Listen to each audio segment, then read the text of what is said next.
Baby, we got some tea for y'all today, okay? I don't know if y'all ready. I do not know if y'all ready. Actually, y'all probably are. If you've been watching this season of Married to Medicine, you ready, okay? So, we got to talk about Sweet Tea, who is undoubtedly one of the best new additions in the world of reality TV right now. This storyline with having, Sweet Tea and Dr. G and Quad on the same show is probably one of the reasons why I say that housewives might want to start paying the men, okay? Because the men are bringing in the drama, even if it's unintentional, okay? Let's talk about it. And I got to give you guys this message. This is a spoiler alert. So if you don't want to be spoiled, just hit the mute button and watch me talk. Okay. But if you do want to be spoiled, like me, then go ahead and let's get into this tea. Okay. So our friends over at the Bravo Shade Room, they happen to post this sneak peek from this coming Sunday's episode of Married to Medicine.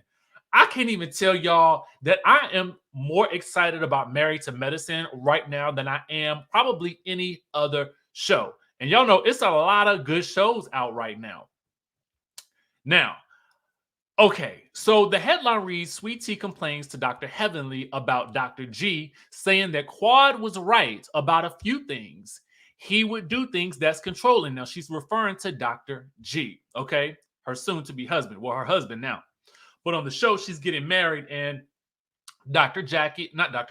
Heavenly and Sweet Tea are out for drinks to celebrate, and they're having shots of Patron. I don't know if Miss Lady should not have had those shots of Patron, but I'm glad she did. Okay, I'm glad she did. So, they talk about the wedding planning, and she reveals to Heavenly that yes, she is having some issues, with Dr. G and his level of participation, even though he does throw it in her face that he's paying for things. So she lets Heavenly know that yeah, he sometimes does throw it in my face that he's paying for, just about everything. But she says she got her own coin, she got her own money. You know what I'm saying? So she can at least contribute to the household because we do know that the lady works, right? So then it gets interesting. Apparently, one of the things that he did to her was she, I guess, forgets to turn on the alarm before she leaves the house.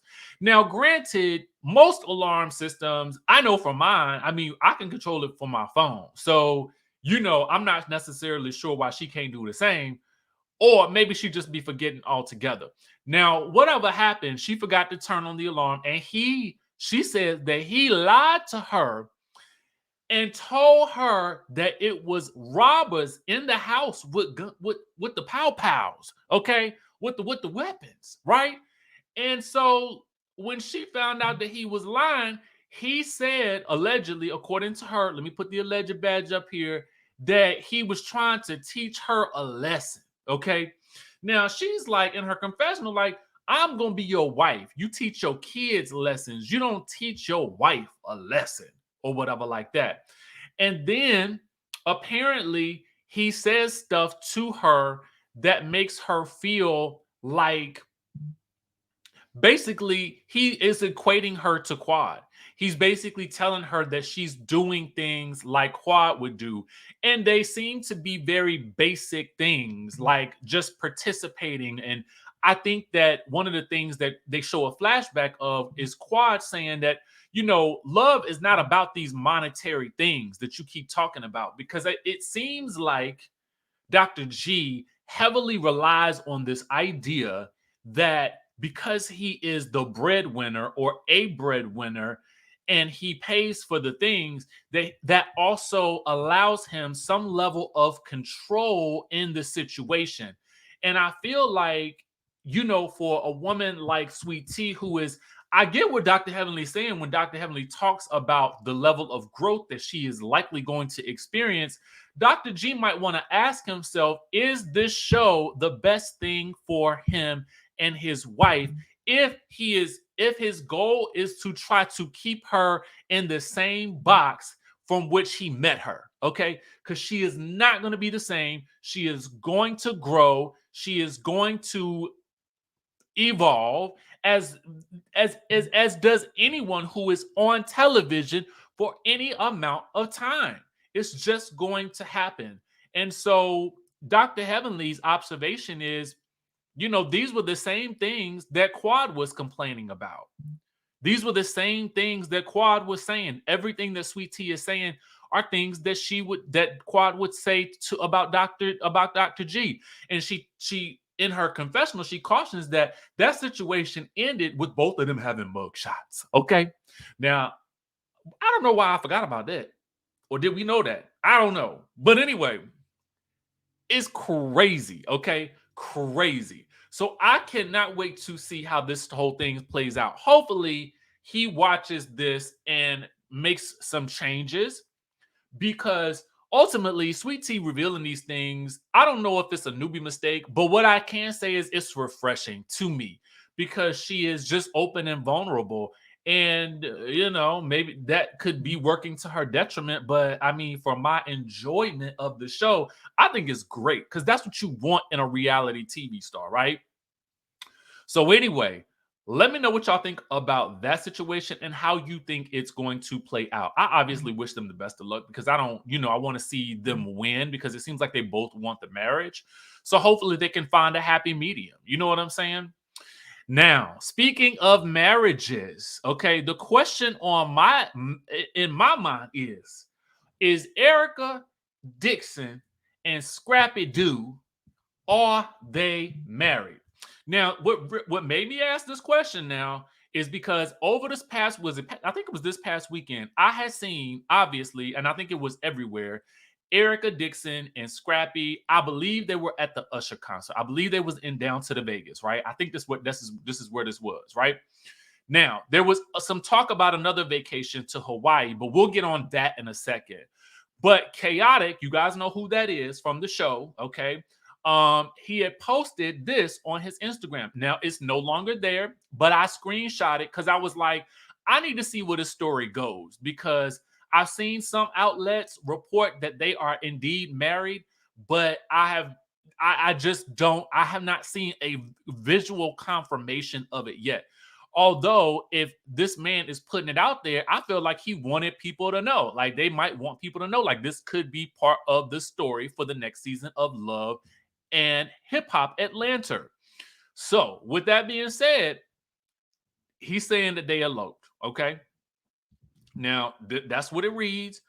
I'm going to, and at the bottom, what you can see is he says, that's why they ain't take me to Vegas with them, because Scrappy got a new best man. Okay. And I don't know who the new best man is or whatever like that. Or I don't know if he's trying to say that, Erica is now the best friend because she is they are married now. I don't know. But what I do know is that Bambi has had a lot to say as well, because she's been doing quite a few interviews. I've seen this one here that she did with Big Tigger, and that has been captured by the Neighborhood Talk. And I've also seen one where she did with Leah Henry. I don't know if you guys know Leah Henry. She's an amazing radio host. She does a lot of great interviews. She's just everything, right? So she did an interview with Bambi as well, and Bambi kind of said the same thing, but in this particular instance, with right here on V103, Bambi is explaining how she turned down Scrappy's invite to go on vacation to Hawaii, right? Where apparently he ended up going with Erica Dixon. And she says that, yeah, he asked me first and I declined or whatever like that.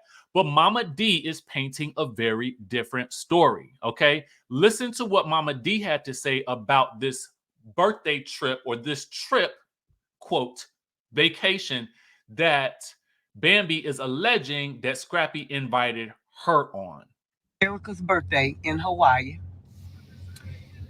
Why was this girl with hoofs say she was invited? And oh, I just didn't want to go. I turned him down because girl, I don't know about thing about you. First of all, for the record, it was Erica's birthday getaway.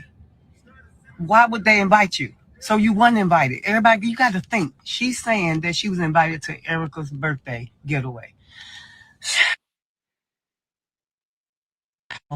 Think about that. Everything she does, she's a lie. She don't even know the truth if it slapped her in the face. And the more she lie, the more big her gums get. Oh, The bigger her gums, the teeth don't fall out. They don't swell so big. I'm serious, y'all. One thing about it. See, let me tell you something about God. He up high, he look down low. ain't he? Don't you know, girls, you got to stop. Stop lying to these people. When they find out about your lies, they're going to be actually mad because some people actually like her. It was Erica's birthday in her. The hooves and stuff, Lord have mercy. Mama D, do y'all think that Mama D just don't, I mean, obviously Mama D don't like the girl, but do y'all think that Mama D just need to leave her alone? Because Mama D Mama D don't be letting her stiletto up off of Bambi's neck. Not at all, okay? Shout out to the Neighborhood Talk for this video and the one before it. Also, shout out to Live Bites who happened to catch the live in the first place. Let me know what you guys think about this. Do you guys think that Erica and Scrappy Doo are indeed married? And what do you think will happen between Sweet Tea and Dr. G and this whole situation with Quad? I cannot wait to see how this plays out on Sunday's episode. It's going to be wild. Anyway, that's the tea for right now. I will catch you guys in the next video.